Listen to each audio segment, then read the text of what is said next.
Já o São Paulo define mais uma saída no seu elenco para 2026. As últimas no mercado, leilão por Everton Cebolinha, debandada no Galo, Abubakar querendo jogar no Brasil e muito mais. Fala aí pessoal, sou Jorge Nicola, bem-vindos a mais um vídeo do canal, sempre bom ter vocês por aqui. Sem perder tempo, pedir para deixar like, se inscrever no canal e ativar as notificações.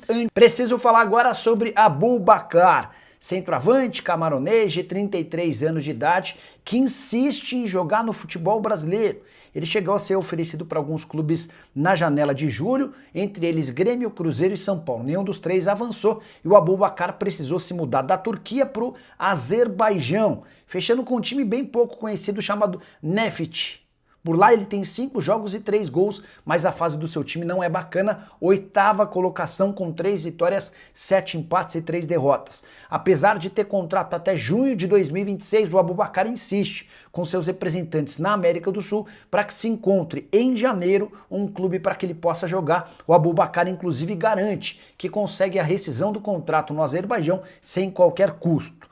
Ponto é que para contratá-lo, o time brasileiro vai precisar desembolsar entre 1 milhão e 1,5 milhão de reais entre salários, direitos de imagem e luvas. A pergunta que eu deixo para você, o centroavante camaronês que chegou a fazer gol no Brasil em Copa do Mundo, caberia no seu time do coração? Já usa o espaço para comentário e registra a sua opinião, beleza? E já dá para cravar mais um jogador que não fica no São Paulo para 2026. Depois de falar sobre Dineno, queria acrescentar o nome de Luiz Gustavo. Volante de 38 anos de idade que já viveu bons momentos com a camisa do tricolor, ele não terá seu vínculo prorrogado por opção da diretoria. Importante contar que o Luiz Gustavo decidiu seguir jogando. Ele até cogitou a aposentadoria em dezembro desse ano. Essa ideia foi descartada. A avaliação do Luiz Gustavo é de que, como ele perdeu 6 meses da carreira por conta de uma embolia pulmonar, nada mais justo do que jogue em 2026. Mas não será no São Paulo. O tricolor entende que o custo-benefício dele é ruim. 700 mil reais por mês para alguém que só conseguiu entrar em campo em 12 partidas com um único gol marcado. Dá para dizer também que as críticas públicas feitas pelo Luiz Gustavo à diretoria do São Paulo depois da derrota por 6-0 contra o Fluminense pegaram muito mal. A avaliação dos dirigentes é de que o Luiz Gustavo deveria primeiro ter colocado a culpa nos próprios atletas, que cometeram ou proporcionaram um dos maiores vexames da história recente do São Paulo. Dá para completar dizendo que o Rigoni também não deve ficar no elenco tricolor para a próxima temporada. A ideia do São Paulo é enxugar seu elenco e rejuvenescer esse grupo, até porque foram muitas as lesões de atletas veteranos ao longo da temporada. Preciso falar agora sobre o leilão por Everton Cebolinha. O jogador que vai deixar o Flamengo nessa janela de transferências foi alvo de 6 clubes brasileiros. Sondagem. 3 deles a gente já tem certeza, Corinthians, Palmeiras e Grêmio. Outras 2 possibilidades, Atlético Mineiro e Cruzeiro. Nenhum dos 2 clubes confirmam o interesse, mas a especulação envolvendo os times de Minas é bastante grande. Importante registrar que o Cebolinha está decidido a sair do Flamengo depois da Copa do Mundo de Clubes, ou melhor, do Intercontinental de Clubes, que começa para o Fla na próxima quarta-feira. O Flamengo foi campeão na quarta-feira passada, vencendo o Ceará, e na festa do título o Cebolinha disse o seguinte, abre aspas, não estou contente em não ter a sequência de jogos que eu necessito.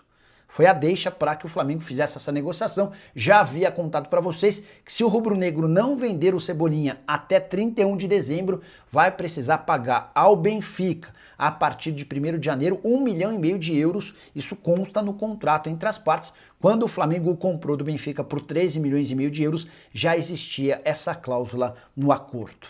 Preciso te contar agora que o São Paulo sofreu nessa quarta-feira seu segundo transfer ban da história.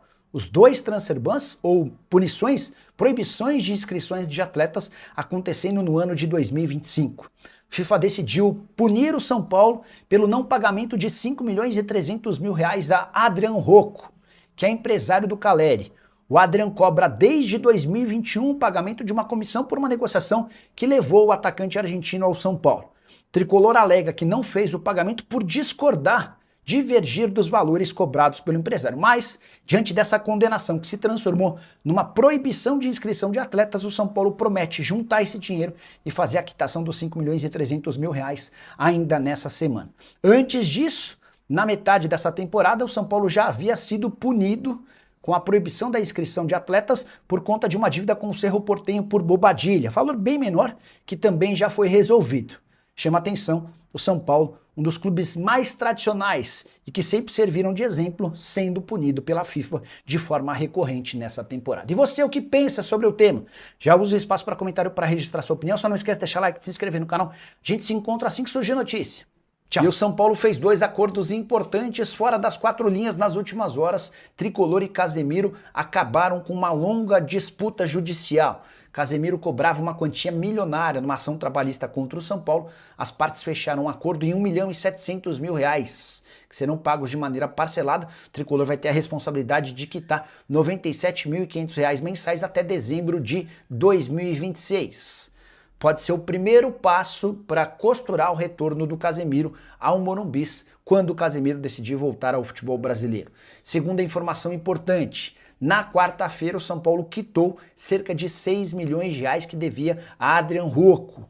Esse cara é empresário do Caleri e cobrava desde 2021 o pagamento da comissão desse negócio, levou o caso à FIFA, que condenou o São Paulo. O Tricolor também foi condenado na Corte Arbitral do Esporte e sofreu o segundo transfer ban de sua história. No mesmo dia em que houve a condenação, São Paulo fez a quitação, já notificou a FIFA e espera estar apto a voltar a contratar jogadores nas próximas horas. Só para completar, dentro de campo, o Tricolor fez 3-0 no Internacional, deixando ou melhorando a imagem depois do 6-0 contra o Fluminense.